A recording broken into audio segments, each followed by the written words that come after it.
All right, Titus, how you doing? Great to see you. Yeah, hi Daniel, good to see you again. I'm doing well. Excellent. Well, apologies to yourself and to the listeners because Lauren is not with me. I know you've met the family at the conferences that you've been kind enough to include us in, and she usually asks the first question on each show, but she's not around at the moment. So hopefully we'll see you again in Prague this year, and she can come up and ping some questions at you in person. But I'm I'm going to have to handle all of the questions today, and I know the listeners are probably tuning out right now. Yeah, no, maybe we can really then have her having the first question in Prague or for whatever uh, um, opportunity. And Prague really has developed into a meeting place of the free cities movement and people who are looking for alternative ways of living together under the, I would say, umbrella of more freedom, right? You have also a lot of collectivist ideas, but in Prague, the freedom crowd is coming together, and the people who not just want to complain and making theoretical concepts, but doing things. And this is something which is extremely important in my view. Like you are doing things when it comes to education, homeschooling, and things like that, and we hope to get moving the big tankers, which is societies and society structures. Yeah, for sure, and we'll get into all of that.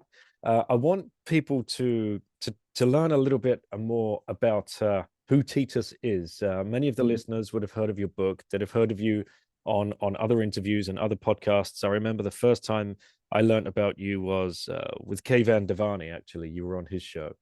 Another great Bitcoiner and fan of Austrian economics and freedom. But if you don't mind, if we can just dig into a little bit about, Sure. what made the man, where were you, if we dial back the years, what were you studying before you entered into the big wide world? Where did you grow up? What did a young life for Titus look like? Yeah, yeah, let's go back further. As I'm the son of a military officer, a lieutenant colonel, and a school teacher. So the perfect status, as you as you like it, right? Yes. And I was really I grew up in Germany. I'm German born. My parents are both from Germany. Basically, both had to leave their birthplace after World War II. So my father is from Görlitz, which is partly Polish today, and he's from what is today the Polish part. He was very young, 17, a soldier, and got drafted in the last months of World War II, but luckily survived. But the whole family decided, then let's meet somewhere in the West. We have an uncle there, and they're meeting there. My mother was born also before World War II. She was a small girl, and it turned out that they are a long period of teachers, a long dynasty of teachers. And they couldn't remain, they didn't want to remain in the communist part of Germany.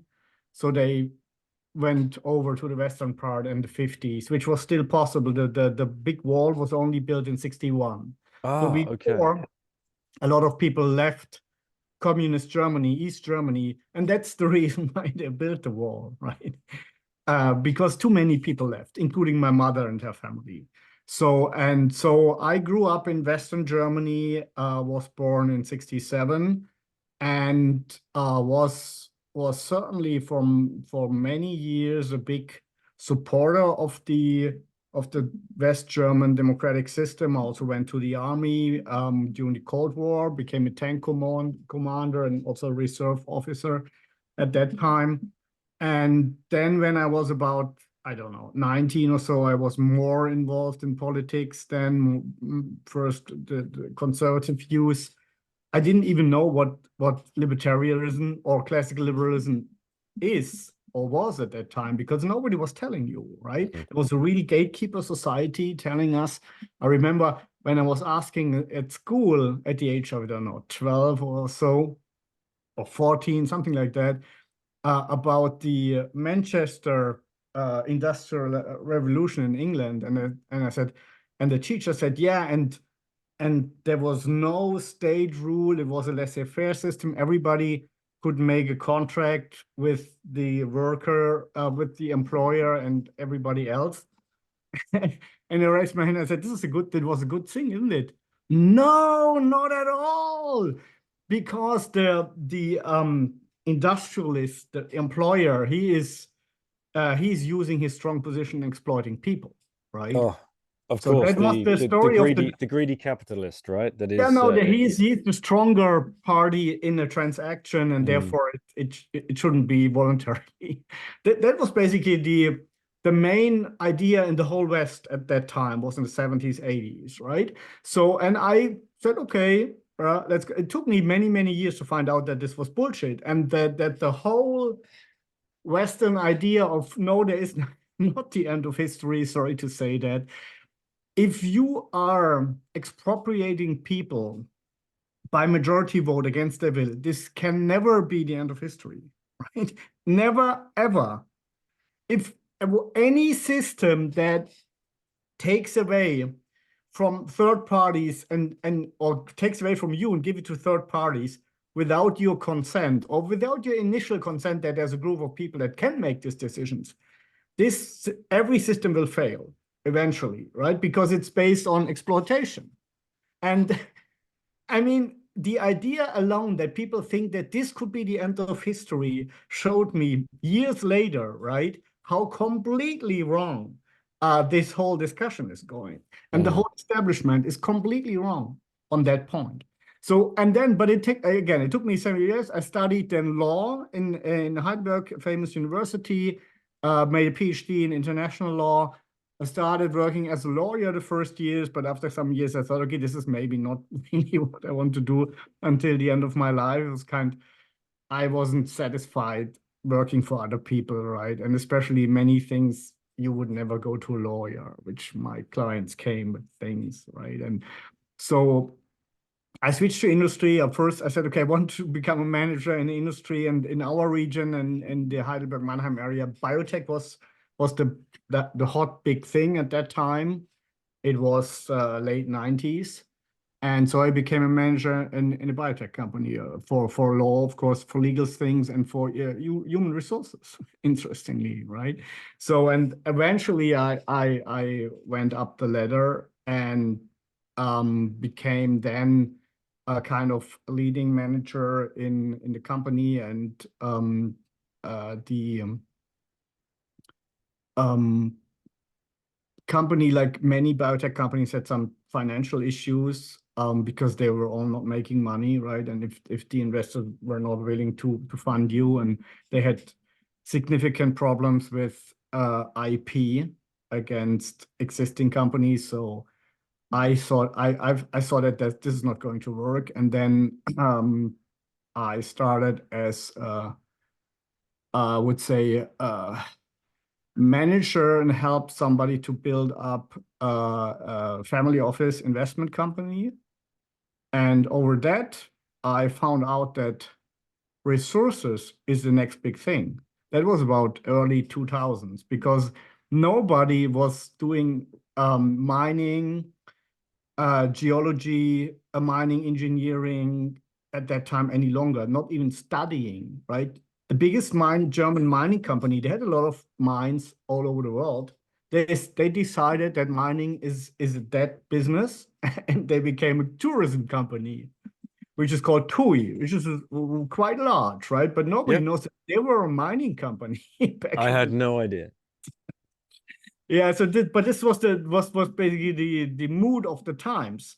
And then I said, look, here's the thing. Mining is totally cyclical. And then now you have China with all these extra demand. And at that time, China was accountable for 10% of all world metals. So they were demanding 10% of the base metal production of the whole world. Today, it's 25%, right? And that is only 20 years. So you could, and that was relatively easy to foresee because it was written in every newspaper. And I said, okay, if there is not enough supply because nobody wants to do mining any longer in the West, or thinks it's a dead business, and there's a obviously growing demand from, especially from China, then there's only one solution: prices will go up like this.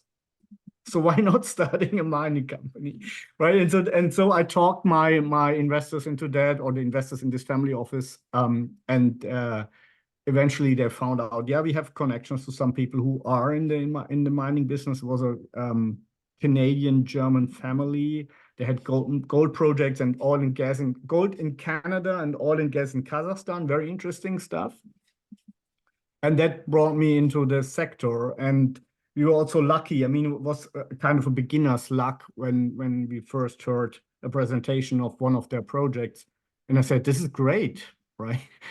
And it was called Osisco. And eventually I told my main investor in the family office, we should take the whole financing around by ourselves, right? Well, eventually he took half of it. And this company became one of the 10 biggest gold mines in the world. Wow. And I was also a member of the board, so I got some options. So that probably brought me my first million, right? So, and from then on, until today, I continue to be part of the resources industry. So I'm a kind of, if I say I'm a miner, today people think I'm mining Bitcoin. But back then, people were thinking about hard rock, Yep. right? And that is true. And by the way, I found out over many years of doing business that the most easy and most liquid markets are gold and oil. But these are also the market where you have the most charlatans, and the number of projects is just so big, right? Because in both cases, you dig out money. Mm-hmm. I mean, if you're mining zinc or lead, you're not getting zinc, you're getting a concentrate, which has go to a smelter. And then you get a lot of penalties because it's not pure and all that. But in the gold sector, with the technology you have today, even for small mines, it's easy to produce gold, which is not pure, but it's about 90%. You can directly sell this, right, to the mint or to whoever wants it. Same with oil. You drill a hole, you find oil, you're a producer, right? And this is so much more difficult for any other metal or industrial mineral, because what you have is you first have to find somebody who takes it and all that. So that at the same time, I was also involved in politics. I was member of the classical liberal party, the FDP in Germany. It was up to federal ministers. I was known to people. I was invited by the government to join their visit when it comes to resources stuff and all that. So I was part of the establishment, you can say. And by watching that, I really found out that this system is not reformable. Impossible, right? There are too many entrenched interests. Too many people are living from the state, and the state funds that are collected from the people, from the citizens. And all kinds of organizations, NGOs and GOs are basically making a living off that system.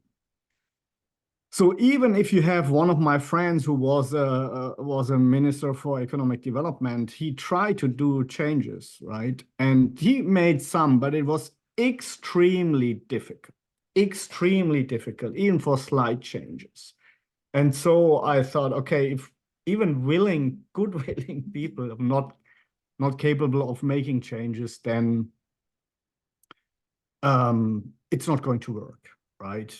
And the other experience I made is by trying to convince people for a period of about 30 years that freedom is the best thing, because it gives us more wealth, more quality of living, but it also means, of course, self-responsibility. That means you are responsible for your failures, which is also a good thing because it makes you more cautious. It makes you more adult. Mm-hmm. And so far, I said, okay, for these reasons, we should really follow the classical liberal philosophers in saying, let's have a minimal state, which is really only take care of security, and for the rest of it, you take care of yourself. And what I found out about 30 years, there's not a majority for that. Never, ever, right? I know that maybe in Argentina now the tide has turned, but I'm not so sure, right? So I found out this political circle that after a crisis, after war, reasonable people are coming into power. They fix the system in the direction of less state. The moment people have enough money to distribute, it's going to change. And there's a negative selection of politicians because it's a métier that psychopaths and narcissists are attracted to, because they can really be successful there much more than they can be in science or economy, because in those areas it will be found out quickly that people are just incapable. Not so in politics, right? People can blend and they can make the impression that they care and all that.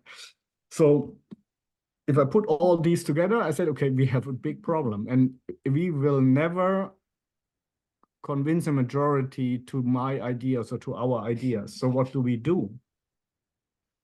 And fortunately, my company, Deutsche Rohstoff, which I eventually then founded in 2006 together with a partner. So this was basically the time when I was then self-employed. And I stick to the, it's an interesting story how this came to me, right? So I was then hired by this Franco-Canadian family eventually and said, we want you to, you're a lawyer, you have now some experience in the resources sector, and you can organize things. We want you to be a CEO of our holding company, which is to go public. And I said, okay, that's great. I'm going to do that. And I hired a guy who was already doing these IPOs for other German companies. He was a former director of the German Stock Exchange. And then we prepared this IPO of this Franco-Canadian or German-Canadian family for about 3 or 4 months. And then they suddenly changed their mind and said, oh, we don't want IPO because we don't want to share our secrets with the public and all that. I said, yeah, what do I do now? And then this hired guy from the German Stock Exchange told me, Herr Gebel, why don't you do it by yourself? I said, oop, I'm a rookie, kind of 3 years experience in the resources sector. I said, okay, but if you are on board, because I knew he had access to capital as a former director of the German Stock Exchange, he had a good network. I said, if you are on board, I do it. And he said, okay, I'm on board. So he was on board with 1/3, I was on board with 2/3, right? So I think I put in 400,000, which I had from my gold mine, you know the story, and he put in 200,000. Eventually, this became a company of, when I left, 130 million market cap, so was quite successful, right? It's even better now. So, and we went to the stock exchange in 2010, and after 8 years of being a CEO, this all replicated. We made most money with oil and gas in the US, not with mining any longer. And I said, okay, now it's boring, and I'm very pessimistic about the political situation in my home country, Germany. That was in 2014. I decided to retire and move with my family to Monaco and work on a new political system because, as I told you, I found out that this is not going to work. And this is not going to end well. And so far, I said, okay, now I finally have the funds that I do not have to work any longer, so I can really focus on my ideas. And I basically came up with something which is, if you now in hindsight see, so that's not really a big invention. It's just collecting existing ideas and put them together. That's what I did. I said, okay, if the market is really the better thing, if we have competition, if we have everybody can offer a product, and you decide voluntarily if you want to buy this product, if this is a superior system, and obviously it is in the market system is always has proven superior to central planning systems, and they can try it now with eco-socialism, the result will be the same. And everybody who's reasonable knows that. And I said, okay, now, if this is true, you just take that system and transfer it to our market of living together, or the sector of living together, right? Which means that people like me can start a company. So I offer governance, I offer protection of life, liberty, and property. And you, Daniel Prince, you pay a defined amount per year for that service. And then we make a real contract, not a fictional social contract, a real service contract. I say, I provide you protection of life, liberty, and property. You pay me $1,500 per year for that. And if there's any issue, we go to outside arbitration if there's an issue between us about the contract, or I would say performance, or whatever you claim. So, and that is the whole idea. It's transferring the service idea, the voluntary. Of course, it's a voluntaristic libertarian idea, but you can also offer all kinds of products. You can say, okay, it's not just protection of life, liberty, and property. It's also universal basic income, social security. But of course, then it's probably much higher price you will have to pay to be part of this system. So this is one thing. And the other thing I found out is that from a philosophical standpoint, the only justifiable state actions are protection of life, liberty, and property, because this is the only thing everybody's interested in. Even a criminal is interested in not being robbed again, right? If he's leaving his house, or killed, or be killed. And so I said, okay, from a why this? Because for all other areas, we have different opinions. Right? So why should we force people to something they do not want? And that's all. Then the idea of free private city was born. A private company is protecting your life, liberty, and property. You look at the contract and say, I like it. And then I can move into that if I admit you, but normally that shouldn't be a problem. And if you don't like it, you just stay where you are. So it's completely voluntary. It's an offer. It's a kind of I want to create a supermarket of systemic offers for living together. And this is my part of my product, my small, tiny product for the free private city. I know the big problem is, okay, how do we get the land, right? Because in the autonomy, because the whole thing is distributed amongst states. And this is the more difficult issues. It goes a bit easier maybe today than 100 years ago, because we have the special economic zone trend. And we say, oh, we are kind of special economic zones, a bit more autonomy. And that's what I'm working on now since I wrote the book. I finished the book in 2018. And later I helped the people in Prospera to create their first legal structure. By the way, I was chief legal officer of Prospera between 2017 and 2019 until the government approved. And then I found my own company to replicate the idea of free private cities all over the world. That's my life in a nutshell. In a nutshell, yeah, absolutely. And it's so much to ask you about. And I think the plebs listening would scream at me if I didn't bring you back to being a tank commander. I'm like, what? Yeah, I'm coming to live in your citadel, Titus, as long as you've got a tank in your garage and you can protect us. Yeah, it was a quite old tank. It was an M48 in the German version, A2G which a better cannon. And but that was, here's the thing. I mean, when the West German army was founded, right, they had no tanks, because all the tank capacities of World War II, they were either destroyed or taken by other countries. So they had to start with US tanks, right? So no more Panzers. No more Panzers were American Panzers. It's only in the 60s that they started Leopard 1. And then these M48s, the big, really large tanks, they have been in the Korea War and later Vietnam Wars, and distributed to a lot of allies of the US. But they were basically then driven out by the Leopard 1 and then the Leopard 2. And when I was at the army, it was in the mid-80s, they had all three. They had Leopard 2s, the most of the Panzer divisions still had the Leopard 1. And some of the rare, they called it the home protection units, because they were a little bit beyond the front lines, or back in the hinterland to make counter attacks in case of landings by paratroopers or such personnel. And because you know there were about 50,000 tanks on the other side of the border from Soviet Union and their allies. And at that time, German army was also heavily equipped with 5,000 combat tanks.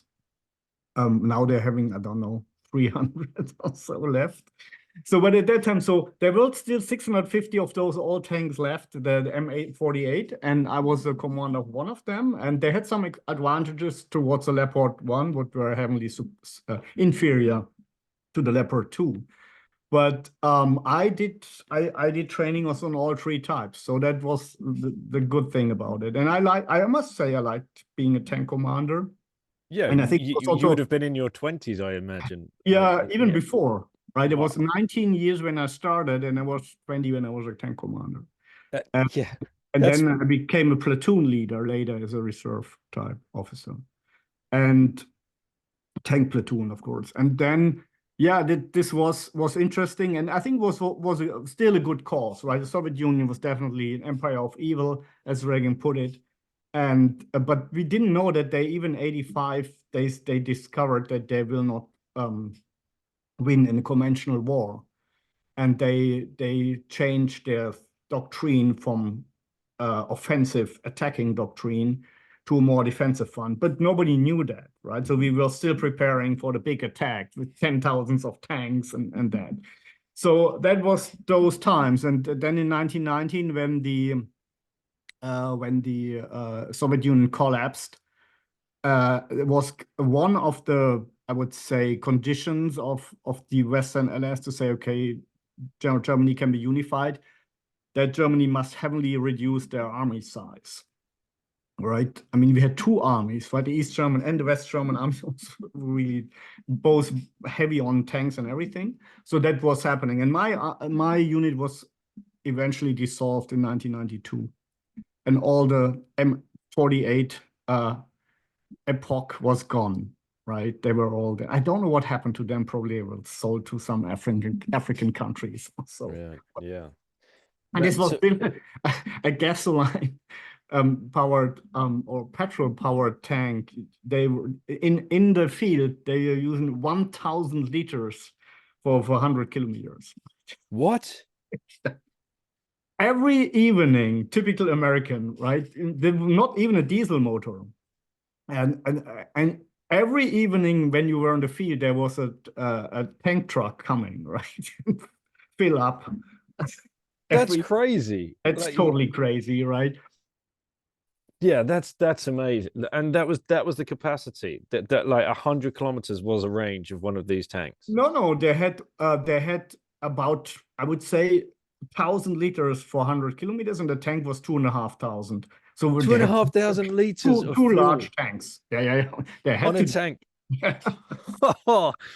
Oh, you do not want to be riding into battle on one of those things with missiles coming at you. No, that was like you must have been so strange times. Like you're literally preparing for war, right? Yeah. You're expecting an invasion at some point, and that's what you're being told by not just the media, but by your leaders in the military and whatever else. Like when you look back at that, I mean, that's a lot of pressure and stress and trauma for a young man to go through, especially to be a commander of a tank platoon like that. That's nuts. Do you ever reflect on that? Yeah, certainly. I mean, it's not that you do not reflect on that, right? I mean, especially that if there's a heavy tank battle, about say 50 against 100 tanks, then your probability of not being hit is relatively low. I mean, people think if a tank is hit, everybody dies. That's not true. Mostly, at least some people get out of it. But being hit is not nice. And I remember even in the training, if you had attacking tanks and you were and you were looking through your optics, and you see somebody has discovered you and he's putting their cannon towards you, then you really get feelings, right? And say, we have to be quicker like that. And so this is really hot. And I've read and talked to tank crews from World War II, and they really said it's always, we are so afraid and we're going, right? But eventually, on the other hand, it's also I mean, most men or a type of men who like fighting. I'm one of them. We also enjoyed that time, but at the same time, you know, I mean, it's about life or death, right? And good luck that we didn't go to real war, that we didn't go to hot war, but stayed in the Cold War. We can say, okay, this is at least something interesting. It's technology. It's large. It's and kind of fun to have good people around you and all that. This or I would say more antique kind of feelings, where you say this is the small group of people who are fighters and warriors and type of that. That is appealing to a young man, right? But at the same time, we knew that probably better not to go into a real fight, because our survival probability is not the highest as a combat soldier. And even in a tank, it's a bit higher than the infantryman, but not significantly. Man, so when the wall came down, what was going through your mind at that point? Because like you've had this whole Cold War period, East Germany, West Germany, completely split. You've got your parents were originally from the east side, escaped, get across to the west side. There's so much to unpack. And then all of a sudden, poof, wall comes down. It seemed to happen overnight, you know, like for us watching, I remember watching the news. How old would I have been? What was the exact year it came down? 1989, it was clear that it would come down, and the reunification was in 1990. Right. Okay. Yeah. So I was 13, 14 watching this and really not understanding much at all of what was going on. Just like the snippets you would see on the British BBC propaganda news.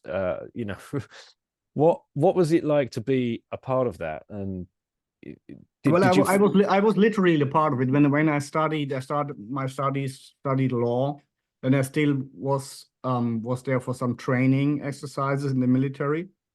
And I remember in 1988, when we heard in the radio that there is a big demonstration in Leipzig in East Germany, and there were never demonstrations, they were always forbidden, right? Or only the official demonstrations. And there were 100,000 on the streets. And when I heard that in the radio, and we were standing around the radio during that exercise, I knew, okay, it's over now for GDR, for East Germany. It's over. Because people are not, we had some relatives there, and I was allowed to go there in the early 80s.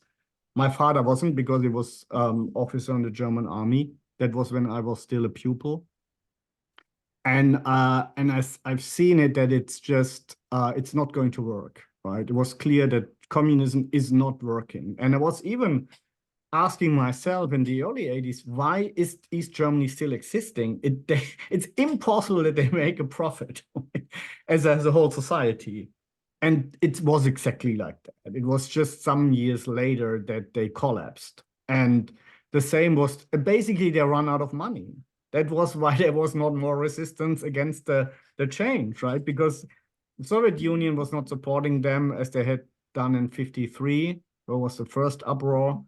And the other countries also, they were running out of money, so they knew they had to change. There was not willing, there was no more will to fight the communist system. Sorry, to defend the communist system by the people who were getting the benefits from it, because they somehow knew this, they discovered it's not going to work, and we know that now. So there was no real will to defend that dying system. And interestingly, years later, I had the same conviction about our system in the West, which it's not going to work. No. It will fail eventually. And at the first time I was right with a delay of several years, and I think I'm right here too, and we are seeing that at the moment. But at the same time, I have to say, Daniel, that still that was a much better system than the communist system. Yes. And in so far was justified to be a soldier in that army. Eventually, they didn't attack, but if there was zero soldiers, zero people willing to defend, then they would just have come over like they did in many countries in East Germany after World War II, right? Even Bulgaria, they were neutral. They just grabbed them. Yeah, the Soviet Union just sent their tanks in, and insofar it's relatively clear that from time to time you have to defend your values. The problem is just if your values are questionable, right? Which, of course, at that time, I didn't think like that. I was totally convinced about the Western democratic system versus communist thing. And again, I would even say today, it definitely was at that time much better. But unfortunately, our system have also changed to the worse after 1990. Mm-hmm. Yep. A And slow creep. maybe one reason is that there's no more competition there, right? So that they think they can do what they want now. And what you have seen with COVID and all that. And I've over the years talked to many people who were in the army, either with me or at a different time. And most of them say we don't like the way this country is going, and we are not willing to defend it any longer. And we are. Yeah. This is really topical at the moment because, well, first of all, the uprising, the 100,000 people to hit the street. You know, what was keeping them off the street? Was that just pure fear? Was that the Stasi? Was that everything that? Right. So the fear just evaporated then, Yes. seemingly. I think there was a point which may come soon again, where the people were just so angry, and they were seeing that they had no future. East Germany was the country with the highest suicide rate in the suicide rate in the world. Wow. And because people had no future, they had no. I mean, the best they could expect is 300 marks per month, right? And you could not really afford anything really substantial for that. Either you became a party leader, right? But no, not many people want to become that, and not people have the possibility to become a party leader. So for the average Joe, there was no positive future, right? There was nothing they could hope to achieve, not really make a better living than they have now. And I think eventually the people, some people, as you might have recalled, that they escaped through Hungary, right? And more people were using that path. And some people said, no, we're not going away, we are staying here. And they said, and then we have to go to the street and say we don't want that. And every dictatorship is, at some point in time, they're just asking too much from the people, or it's not working any longer. And then it's very quickly that things can happen. And I mean, I don't know if you're aware, but at the moment in Germany, again, the farmers. Yeah. That's what I wanted to ask you about. Like, how do you feel? Do you feel the same thing, or do you think this is a bit of a stunt? What's the actual feel among the people? I think the people who are on the street, there are people from East Germany who have done this before, right? Right. And yeah. Now, this isn't our first rodeo. The same bullshit is coming again. So a lot of people say this is data 2.0, right? This is East Germany 2.0, what we are currently experiencing. And so people are on the street. The difference, I would say, to the downfall of East Germany and the communist bloc is that the establishment still thinks that they are on the right side of history. They think they are the good guys. The stupid people on the street, they just don't understand their wiseness. But this is also, I would say, falling apart piece by piece, right? More and more of the, I would say, academics, people are getting at least doubts about their own ideas. And but it's still a way to go. I mean, you have to see that many of their ideas are just complete bullshit. So that there are more than two genders, that the world will die from climate change. Then this, I mean, there's climate change, but there's no climate emergency, right? It's just in their heads. But they think this is the truth, and they think it's absolutely not a problem if millions and millions of people from Muslim countries are coming into Europe, right? That is their theory, and everything they believe, or that they can come up with all kinds of restrictions of what you can trade, and what kind of car and what kind of heating system you use, and that will not have any effect on your quality of living. I mean, this is total stupid. Everything they believe, their core beliefs, are wrong, and that's why they must fail. But the normal establishment figure in Germany, or the normal academics, hasn't realized that yet, I must say, from my discussions that I have. But they have some initial doubts, let's put it that way. And insofar, this situation is in a way comparable, but I do not know if we go back in time, if we are now already in the year 1988, so it's 2 more years until downfall, or if we are only in the early 80s, so to speak. Right?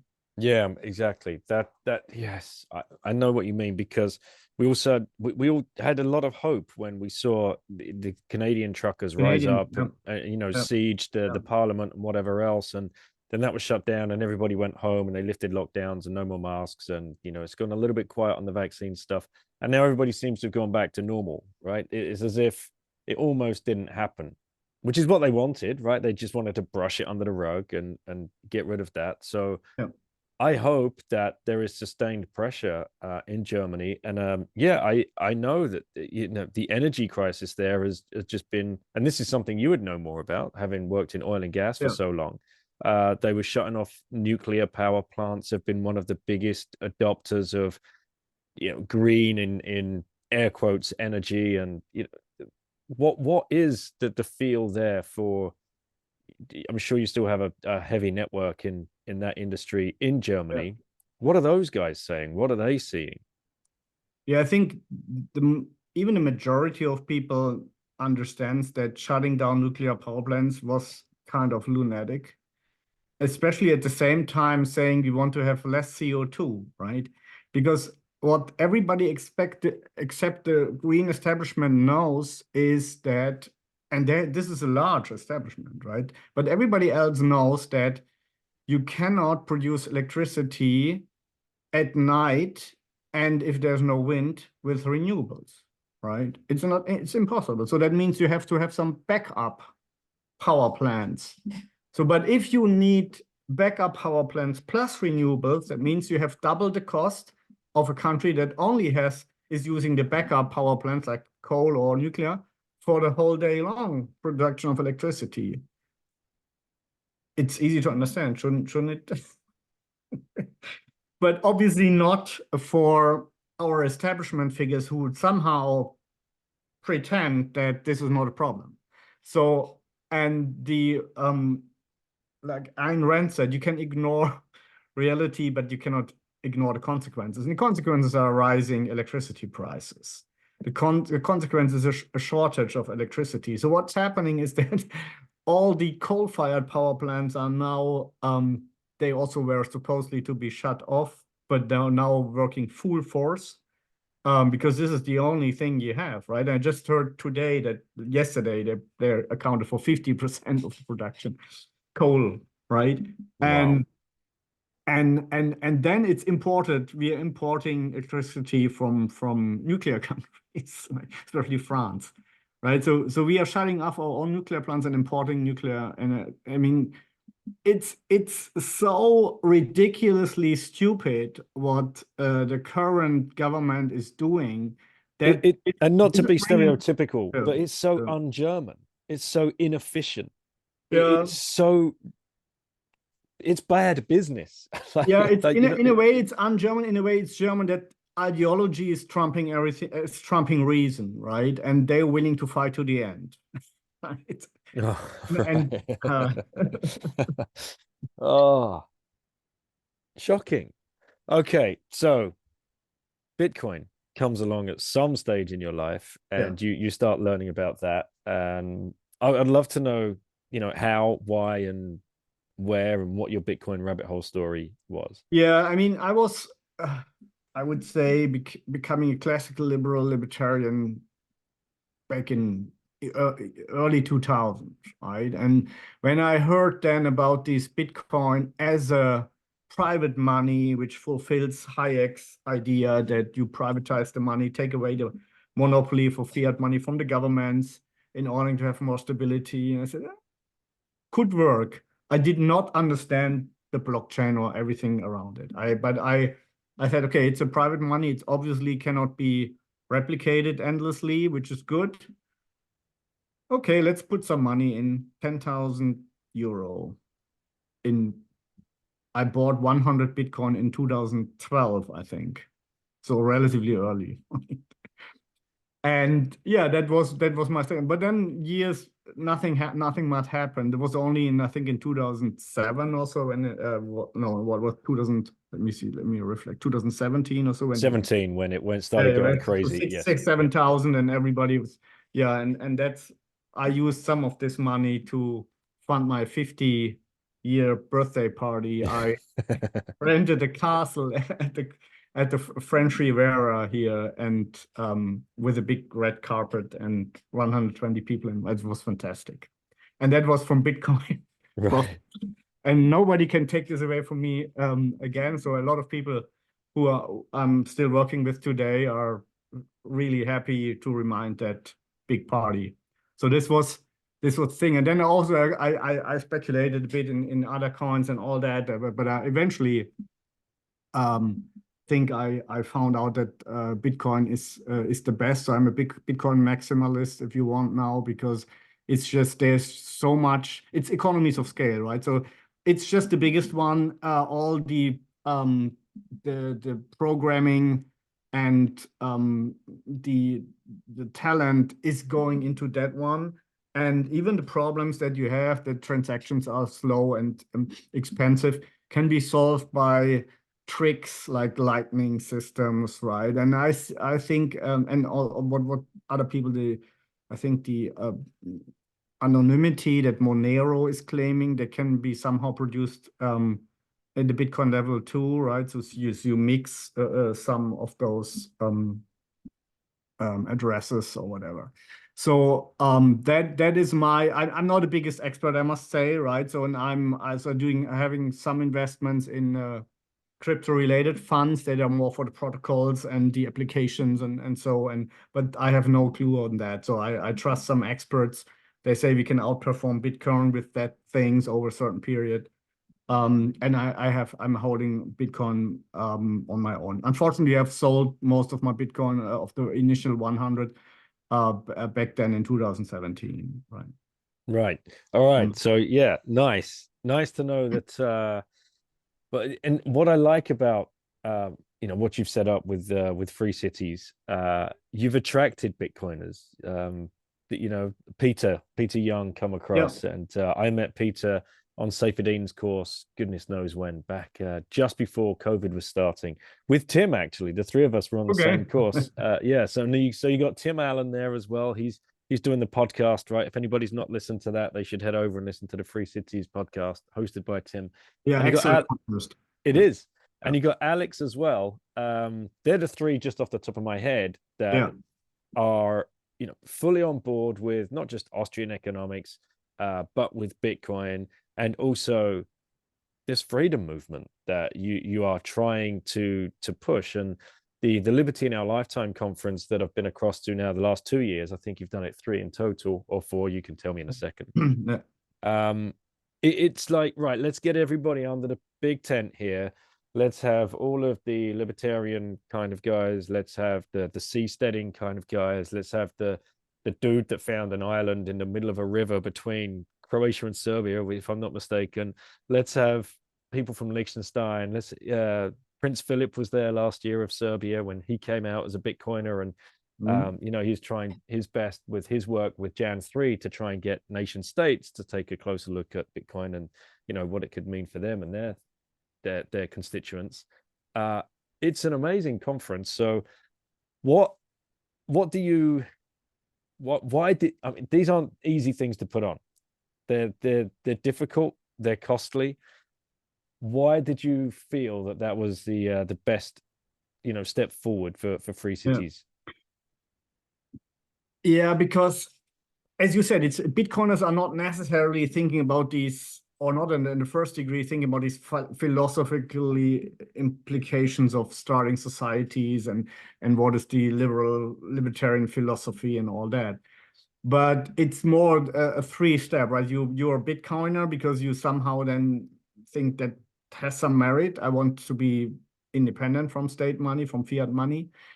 And then you find out about especially when reading Seyfedin's great book, right, the Bitcoin Standard, you find out about Austrian economics and why it is so as it is. And then this is the first, first step, being a Bitcoiner, second step, becoming interested in Austrian economics, and third step is then becoming interested in the free cities movement. Because what we are doing is kind of, and that will answer your question, kind of, okay, I mean, we have done it before. I've created a parallel structure without the permission of the nation states or the United Nations, and it's successful, right? And it's voluntary, 100%, and there's no intermediary. And I said, okay, now we are doing the same in another sector.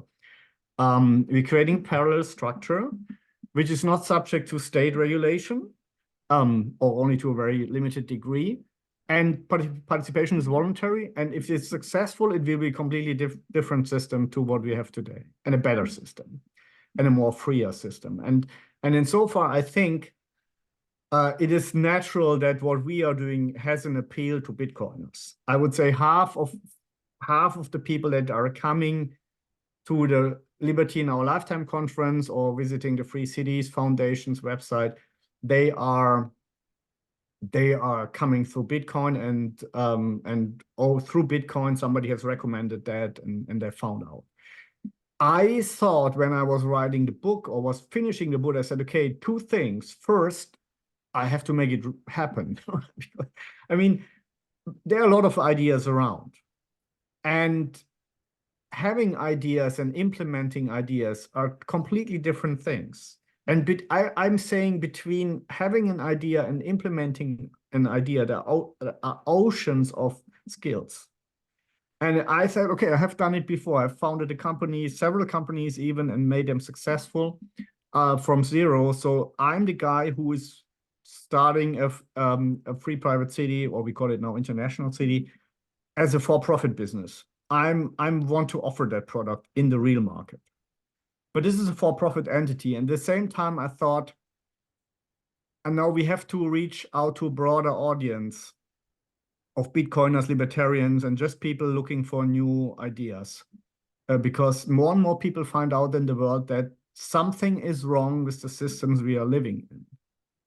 And I think this has been tremendously increased as number during COVID, when people were seeing they can just shut me down, they can shut me out, they can do whatever they want. They stop me from traveling, right? And I said, that's not right. And so people are looking, hey, what else is in offer? And that is why I think it's very important to have the Free Cities Foundation and this conference, because as you said, the conference is not limited to my part of the market where my ideas are implemented, but it's everybody who has an idea for an alternative system that is, here's one thing that is intended to create more freedom, not less, right? That this is basically, if you want to become a member or want to present on that conference, the idea is that you create a structure for more freedom, not for less, individual freedom, and not some bullshit freedom, but freedom to do what you want without being forced to something else. And this is bringing people together. And I think what many people many attendants said, that what they like about the conference, that is basically the only one that's about real projects and not about theories and criticism. It's about real projects. Real people are living in real physical places or like you doing real things to get out of the education system or whatever, you name it, right? And of course, Bitcoin is always a topic because the financial world is a very big part of our daily life. And I see that the conference is growing by the year. It is, and yeah, it's been great, and learning about all of the different. What I like about it is I get to meet people that very, very freedom-minded, freedom-oriented, doing things like you said. It's not just pie in the sky. Oh, what if? They've built something, and getting then to talk to them about Bitcoin and just gauging like the interest that they have, and whether or not it's even come across their radar yet. And you get straight into a discussion. And it's not like, you're trying to talk to your auntie Gebel about it, who's just not going to listen. No, these guys are interested because they see, perhaps here's another arrow in my quiver to add to my, my freedom basket over here. And I see Bitcoiners, myself included, being drawn to, okay, where are the trope, the meme, where are the citadels being built? Where might I be able to plug myself into? Going forward, where am I going to be able to use my Bitcoin as everyday life, or like your Free Cities Foundation? If I was to sign a contract, can I use Bitcoin to sign that contract to go and live in a special economic zone or something that's been built? And obviously, we're way off the idea. I mean, I imagine the vision is one day I can pick up a 2E style magazine, tourist magazine, but instead of it being holidays, they are jurisdictions in which I can go and live and choose from, and be able to use my freedom money to go and buy the service that most appeals to me and my family at that stage in our lives. That is exactly the thing I envision, Daniel, that you have a supermarket Right. of opportunities of living together, right? What I call the market of living together. Say, okay, you have your catalog and say, okay, there's Prospera and there's a international city by Tipolis, and there's another one in Asia and another one here, and then there's in Europe this island, and they like in a hotel catalog, they say, okay, what amenities do you have, right? Yeah. What's the price, right? You say, what's your annual fee, and what about children get a reduction and all that? And that is exactly the world I want to get to, right? It's a much more peaceful world, and you're getting rid all of the psychopaths and narcissists. At least they cannot do the same damage as they can do now, being parts of governments, right? So And how long do you think we are away from this? Because obviously anybody listening is like, you're right, show me the magazine, I'm down. I want to start shopping. It doesn't work like that when you're building a business. You're a few years in, you've reached certain milestones. What can you share with us that's happened so far, and any kind of announcements or so I mean, of course, if this would be possible easily, that would already exist. Yeah. Right. So the problem is that it's not enough just to buy land, right? Everybody can buy land and start a libertarian campground or Bitcoiner campground or whatever, Burning Man mini version. That does not bring you out of the reach of the state and their laws. So what you need is a kind of autonomy within the sovereign entity, or even sovereignty, to make your own laws. Right? This is very, very important because it's much more important than land property or ownership of land. It's two levels. You need the land and you need the autonomy, right? The legal autonomy to do what you want. And buying land is the easy part. Oh, sorry for that. So buying land is the easy part. Getting the autonomy is the hard part. And even in Honduras, where the Honduran government came up with the idea, it took 9 years, right, until the first project really came into existence from the idea. And so far, this is the hard part of it, and it's the dirty end of the stick work, is just negotiate with governments, tell them we bring investors, we bring high potential people that otherwise would not come to your place. But in exchange, we need a certain autonomy. We will be here. I can now tell you what has proven to be somehow successful in the initial negotiations with governments is you remain responsible for defense and foreign policy. We are following the international treaties that you have concluded, like labor laws and money laundering. And we are willing to apply your criminal code. That is obviously very, very important for governments. I don't think it's that important, but if they want that, we have to do it. So, and other than that, we can create our own universe. And we need to make a contractual agreement with the government. The government needs to change the law to make that happen. So it's not so easy. You need a majority in parliament. In some places, even a constitutional majority, 2/3. And this is the hard work. And then you try to put in all kinds of mechanisms to protect this autonomous island against the very state you have your contract with. Because if there's a new government, maybe they say it's all illegal and we want to overthrow it. That's happening in Honduras at the moment, right? Yeah. But at the same time, the legal mechanisms were quite good that were established in Honduras. And they are, for the moment, holding because they have not dared to send their police or military into the Sede Prospera or Sede Morazan and take everything away. They're making noises and they're making kind of things in the back office, like telling the Honduran banks not to deal with us, not sending the custom officer that they're normally obliged to do, so they can import things. So it's more these trying to, with small things to annoy the Sedes, but they're not openly invading them. And at the same time, the Sede Prospera has sued Honduras for this behavior in front of the International Arbitration Court for Investment Disputes.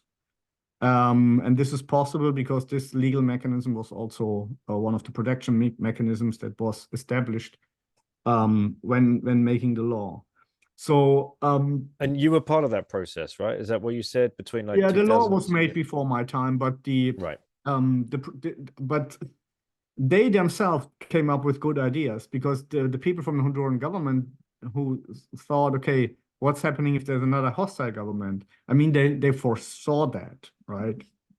Of course, it's happening in Central America all the time, that governments are changing and they're all hostile against each other and putting themselves in prison.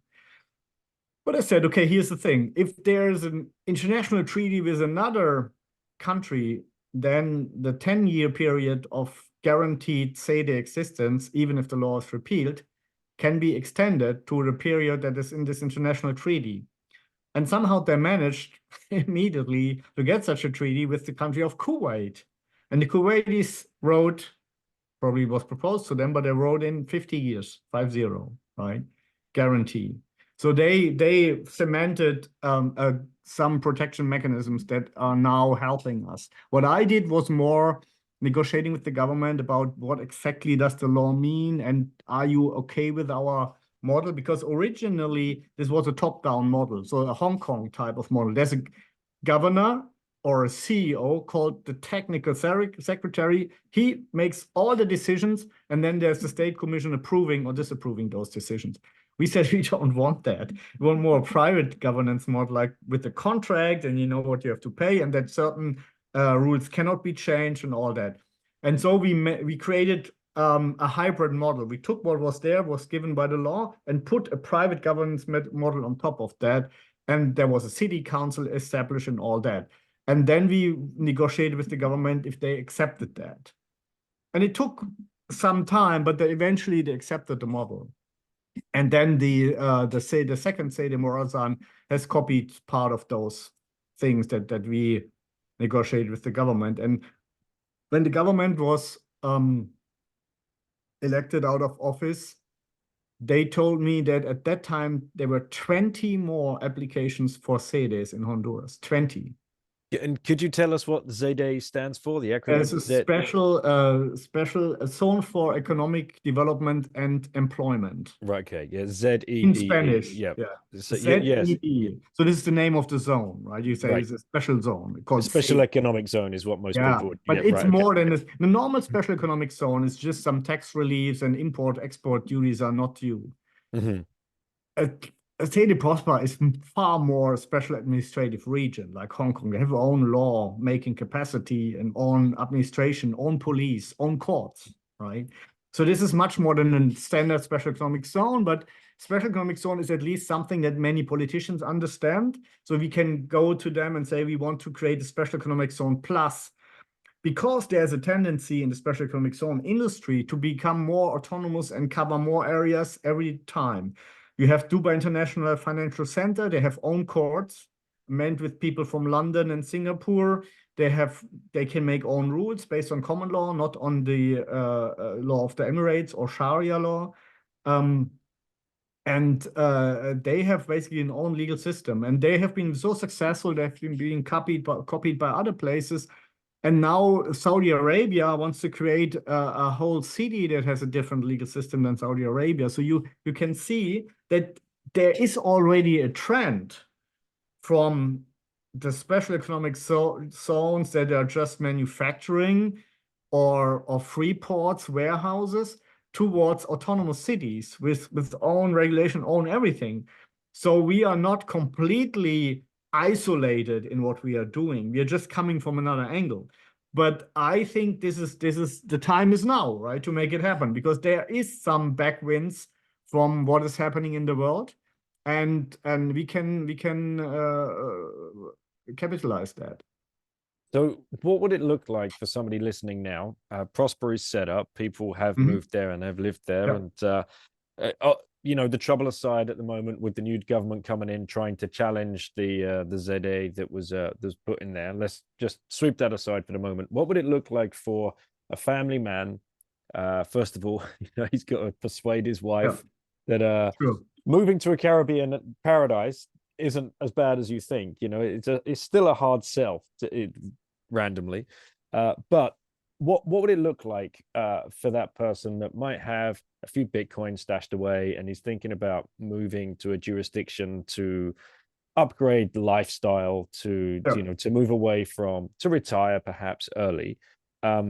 What would the process be, and what would they be expected to pay, and what would they expect kind of property, and what would they be expected to get? What services in return?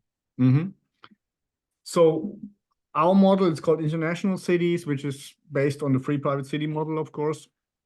And I can tell you what has been implemented in the Prosper model from those ideas is, for example, they were obliged to ask for a tax because it was in the CITES law, right? So you couldn't change that. So I think they are asking for 5% income tax or so, but you can also pay a lump sum of 1% without making any further declarations. And then you have to pay as a non-Honduran $1,300 per year per person, right? And I think children are free, but don't nail me on that. But this is about the range, right? So if you are a couple, you maybe get a discount. Let's assume it's 2,600 for two people and children are free until they are adults or pay not much. So this is what you have to pay per year. So it's already much better and you get protection, security forces. You get a fair trial if there's an issue. There are courts and arbitration possibilities.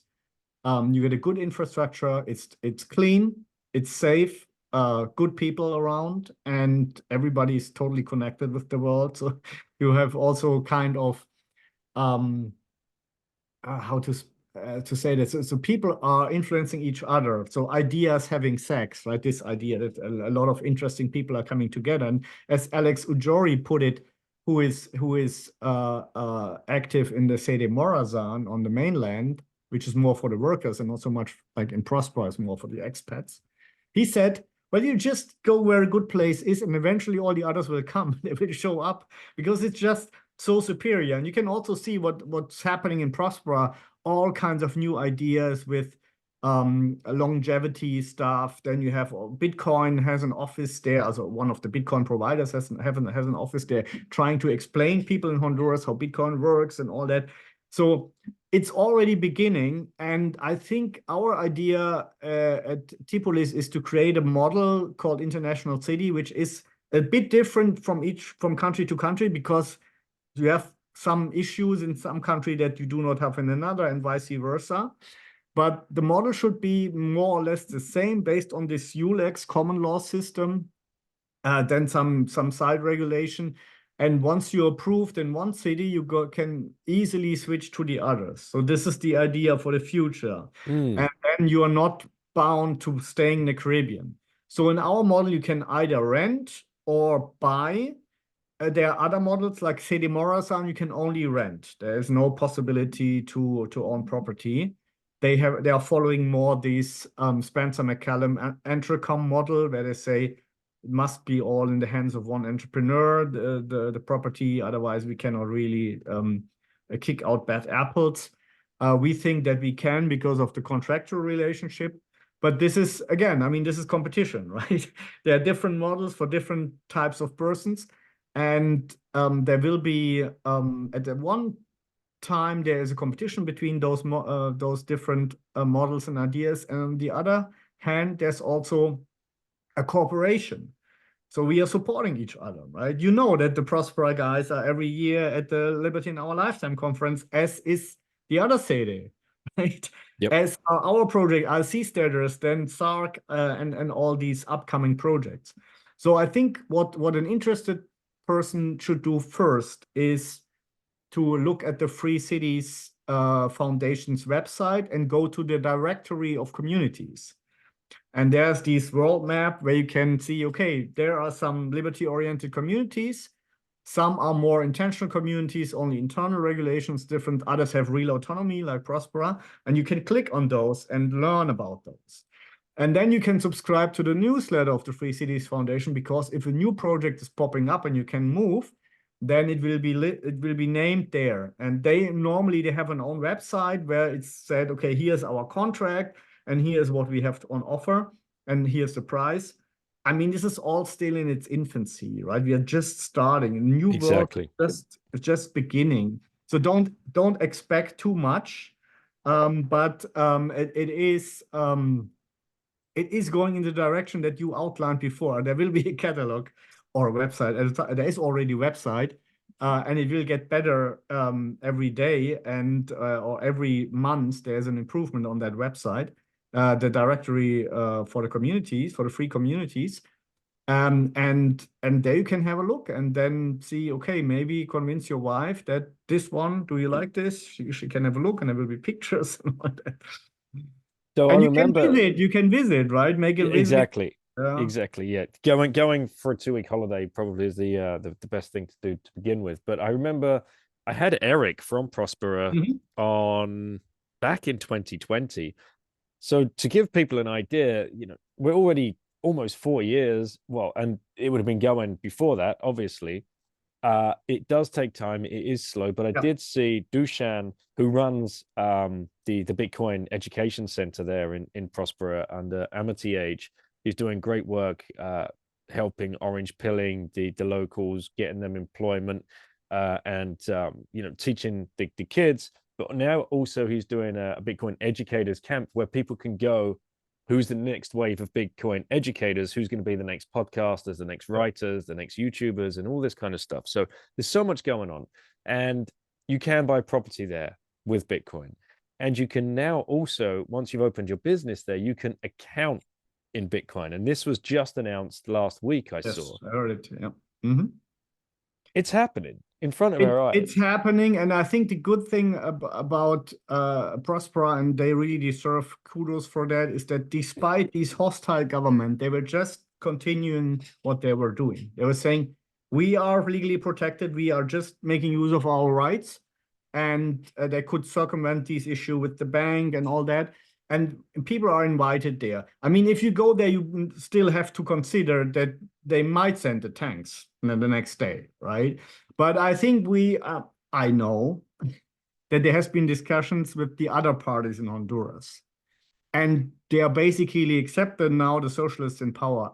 The other parties are all, the bigger parties are all open to renegotiate and leave the Citadels and maybe do some changes and make a compromise. So we are all hoping that in 2 years, the socialists are elected out of power, and then this can really take traction, because maybe they are even open to make a new law. They've repealed the Citadel law, but they could make a new law.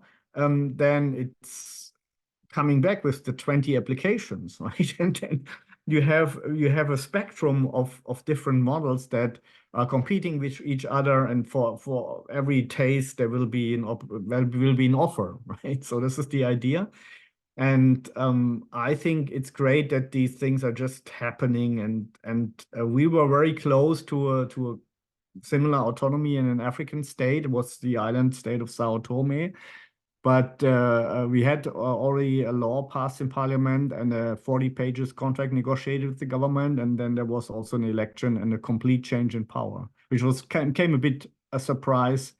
But that is what can happen. And the new ruler is not interested in any of the projects of the old government, right? He's not so much against the idea as such. But that is the political risk we have. And I know there are other competitors out there trying to do that. It's just the hard thing is to get the legal autonomy. And this is what takes years and years. And this is things have been popped up in the meantime, because I'm one of the guys with my company Tipolis who is probably on the forefront of that. And I have government discussions every month, right? So even if they say we are totally in support of that, it's hard to implement, right? Because there's then a lot of opposition and people that have entrenched interests and all that. So but I think it's still easier than winning an election in a big country.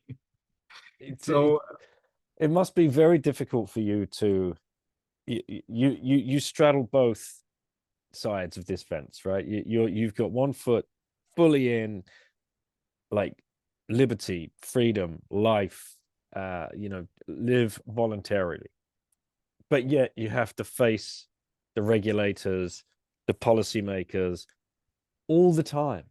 Like, how that must drain your energy, or does it have the opposite effect? Like when you go in and have those meetings and you just like you banging your head against the brick wall. Yeah, no, it has to be done, right? I mean, it's the obstacle we have to take before a completely new market is opening up to the benefit of all people. But until we are there, we have to play according to their rules, right? So it doesn't make sense in my view, to secede or to make a revolution or that. Hey, you can negotiate those things, and you have to create a win-win situation. But on the other hand, it's maybe we are just the first generation doing this, and maybe we only are successful in a handful of those projects, and some will be destroyed again by state power. But the idea will survive, Daniel, and this generation is growing up already, the new generation, with the idea that those things are happening. The Prospera is real, right? Morazan is real, and the Free Cities movement is real. And so I try as much as I can to basically make a foundation for the generations to come, that they can build upon that. And that was also the reason why I wrote my book. And it's just the new time is dawning at the horizon, and we are part of that new part. And that makes me feel proud and gives me motivation to go into all these frustrating discussions and endless schedules. It never ends, right? You never get get an answer in time, right? And those things. So it's and at the same time we have learned from this failure in Sao Tome that we are now following several governments at the same time. So if some changes their mind or have an unfortunate election, doesn't destroy our business model or our ideas. So there are more than enough potential projects, which is also a good sign. And more people know about these ideas. And our network is much better now than it was 4 or 5 years ago. So now we are normally introduced on the government level, right? Which is much easier than some students saying, we have read your book and think it's a great idea. Let's make it in our country, right? That is really hard. Yeah. And I normally say, hey, here are our 10 autonomy points. Now you go to politics and say how many of those you think are feasible in your country. And 99% you never heard back from them again, right? So it's just too hard politically. But in some areas it's possible. And if you create a win-win situation, we can convince governments that they should not copy Dubai International Financial Center, but just make something which is the next big thing in special economic zone industry. And that is reasonable. Governments understand that. And then if they have a majority, there's a chance. But it's also, I think, if we are successful now in 1 or 2 more locations than Honduras, then it will be easier from then on. Because then you can point, say, we won't just replicate that. Which is why this ruling is going to be so important, right, with this new socialist government, because if that is survived and renegotiated and the whole thing blossoms, it's an even better use case to point out. We have survived the worst case already, so that is proof of concept in a way, right? Absolutely. And I know Peter was with us when we met the president of Madeira when we were over there talking to him about Bitcoin adoption and education and whatever else within the community of Madeira, and he was open to listen at the very least, and he was also open to help Rahim when Rahim was over there shopping around for land to build self-sufficient communities and things like that. So it's happening at the highest of levels for sure. So I guess I usually ask the last question on each show: if you had one orange pill left to give to somebody, who would you give it to and why? But I'm going to change it a little bit for you, because I'd like to know if you could hand one copy of your book, if you had one last copy of your book left to give to somebody, and you knew they were going to read it cover to cover, and they were going to get absolutely on board with everything you see. They see your vision, they see like the idea of having that catalog where people can be free and move around. Who would you give that book to and why? Elon Musk. Aha, straight in there. All right. Absolutely, because he has the financial firepower to make it happen, and he has the understanding, and he has the will to go even against establishment majorities, as you have seen with Twitter or X, right? So he would be the type of person, definitely. Yeah, that's clear. And this is an easy question because he's there, right? I mean, there are other guys like Jeff Bezos, or Bill Gates, but I doubt that they would really. Maybe Jeff Bezos, but Bill Gates is probably not. He's in the other camp. He's in the other camp. Yeah, for sure. Already. For sure. Matt, well, okay, yeah. Well, sign a copy and just send it across to SpaceX with his name on it. You never know, it might get into his hands. Yeah, probably he getting 100 books a day, but yeah. So if one of our listeners has some contacts, I think if he would read the book, I think that would do it, because he's already thinking in those lines. Especially, I remember once he said regarding Mars colonization, he said, no, your rules will not apply there. We will make our own rules. Right, there you go. He's already thinking. Already thinking like free cities. Okay, so the conference, I have been informed the dates are 1st to the 3rd of November for this year. Is that correct? Yeah. And it's going to be in Prague at the same location, venue? same venue. Yeah. Right. Okay. That is a brilliant conference. So for anybody listening, it's the Liberty in Our Lifetime conference. And Peter has assured me that by the time we get this one dropped, that if the code BITTEN should be live again for people to be able to get, I think, a 10% discount on those purchases. Yeah, probably. Yeah. Very good. Okay.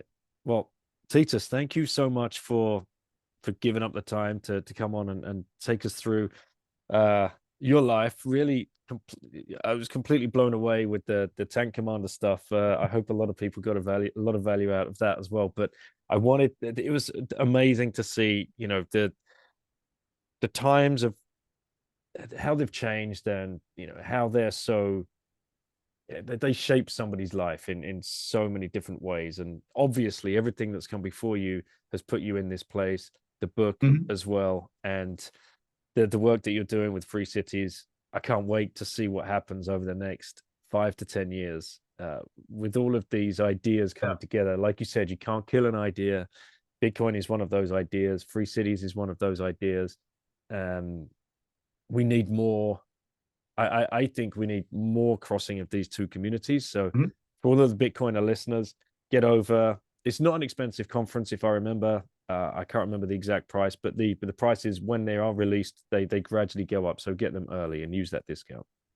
Exactly. And if you are a young person, you get a super discount, so it's really not expensive. But it's the momentum is there. It's there. They can't stop us. And if you really want to get some motivation, go to the conference. Yeah, for sure. All right, Titus, thanks so much. Have a great day. My pleasure. Thank you, Daniel.